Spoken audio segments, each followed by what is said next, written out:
Assalamualaikum warahmatullahi wabarakatuh. Masih bersama TV Sinal. Semoga kita selalu dalam bimbingan hidayah Allah Subhanahu wa Ta'ala. Kita yang belajar pasti pernah mengalami dilema. Ustadz A bilang B, Ustadz B bilang A. Terus kita harus pilih mana yang benar. Gak usah bingung, zaman sekarang sudah canggih. Kitab-kitab hadits induk sudah terkodifikasi dengan rapi. Setiap pendapat ulama yang lurus pasti bersumber dari kitab-kitab hadits induk seperti Kutubus Sittah atau Kutubut Tisah.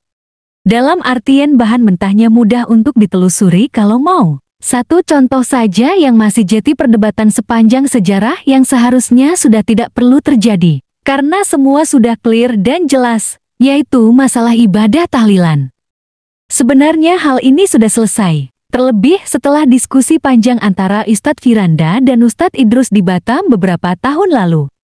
Ustadz Firanda bisa menunjukkan kelemahan dalil yang dipakai untuk amalan tahlilan ini, karena benar-benar tidak pernah diamalkan oleh Rasulullah dan para sahabatnya. Terutama tata cara tahlilan tersebut, penentuan angka-angka 3, 7, 40, dan sebagainya. Juga penentuan bacaan-bacaannya. Tahlilan ini kalau dianggap rangkaian ibadah, maka ini adalah masalah besar, karena melibatkan banyak orang. Jadi kalau memang disyariatkan, pasti ada tuntunannya atau contohnya. Jangankan rangkaian ibadah sebesar tahlilan, sedangkan hal kecil semisal masuk ke kamar mandi aja, sudah ada tuntunannya. Sedangkan Ustadz Idrus Ramli tidak bisa menunjukkan dalil yang sesuai dengan syarat syah diterimanya ibadah. Dengan kata lain, beliau tidak bisa menjawab argumen Ustadz Firanda secara ilmiah. Bahkan di akhir diskusi beliau mengakui bahwa tahlilan ini dalam kitab I'anatul Thalibin adalah bidah yang buruk. Tapi masalahnya tahlilan ini sudah jati budaya. Kalau ditinggalkan justru kita yang dimusuhi. Gak percaya silahkan dengar sendiri. Ingin membicarakan masalah tahlilan. Padahal ini nanti ada sesi sosial tentang tahlilan. Memang tahlilan ini di dalam kitab I'anatul Thalibin bid'ah mungkarah, dalam sebagian lain dikatakan bid'ah makruhah. Bid'ah makruhah orang yang memerangi akan mendapatkan pahala. Tapi persoalannya ini sudah menjadi budaya, sudah menjadi adat, kalau diperangi malah kita yang dimusuhi oleh Allah. Tapi persoalannya ini sudah menjadi budaya, sudah menjadi adat, kalau diperangi malah kita yang dimusuhi oleh orang. Kalau diperangi malah kita yang dimusuhi oleh orang.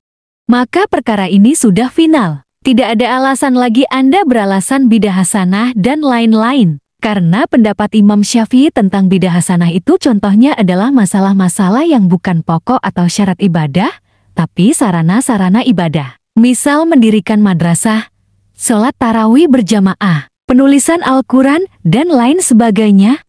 Madrasah adalah sarana.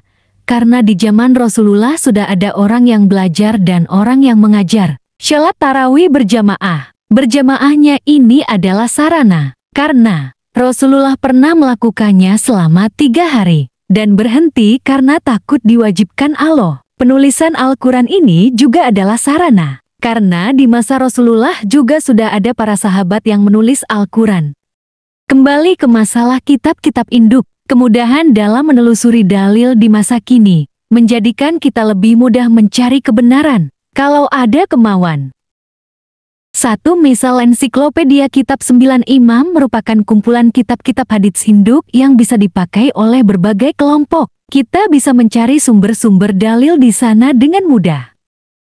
Atau aplikasi-aplikasi semisal Maktabah Syamilah, dan masih banyak lagi. Logis, akurat, tak terbantahkan.